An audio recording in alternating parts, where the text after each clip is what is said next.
Three unit squares and two line segments connecting two pairs of vertices are shown. What is the area of triangle ABC?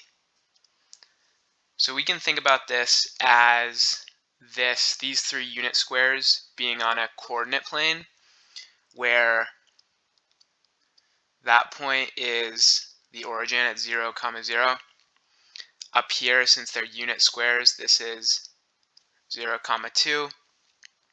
Right here, that's 2, 1. And right where B is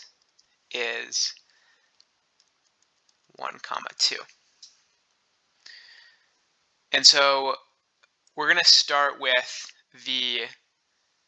I want to find an equation for the line from, so equation of line from 0, 0 to 1, 2. And so that equation is going to be y equals 2x. And then I also want an equation of the line from 0, 2 to 2, 1. And so that equation is going to be y equals negative 1/2 x plus 2. And what that tells me just in looking at these two equations is since they intersect and their slopes are opposite reciprocals, then I know those two lines are perpendicular. So that has to be a right angle. Now I'm going to set them equal to each other to find the coordinate of point C. So in order to find point C, 2x equals negative 1/2 x plus 2. So 5/2 x is equal to 2. So therefore x is equal to 4/5. And then plugging that in, y is then equal to 2 times 4/5. So y is equal to 8/5. So the coordinate of point C is 4/5, 8/5. So now we're going to use, all I have to do is find the base and height of that triangle, and then that'll allow us to find the area. So BC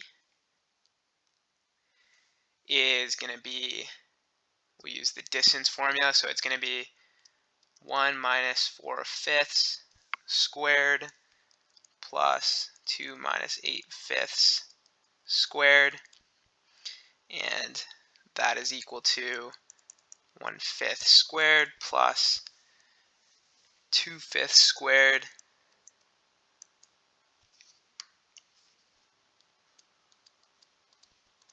which comes out to square root of 5/25, which is square root of 5/5. Next, AC. So AC is, we'll use the distance formula again.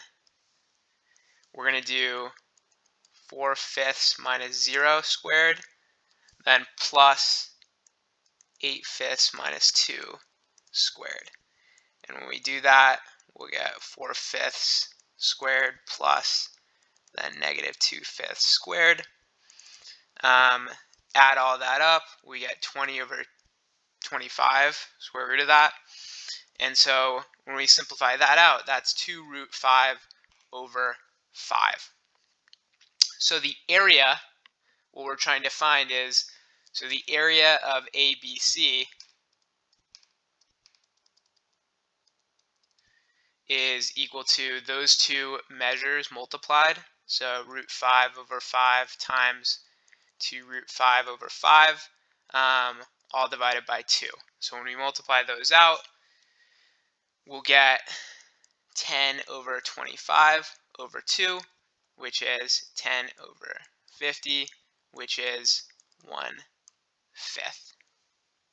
So the area is 1/5, so choice B.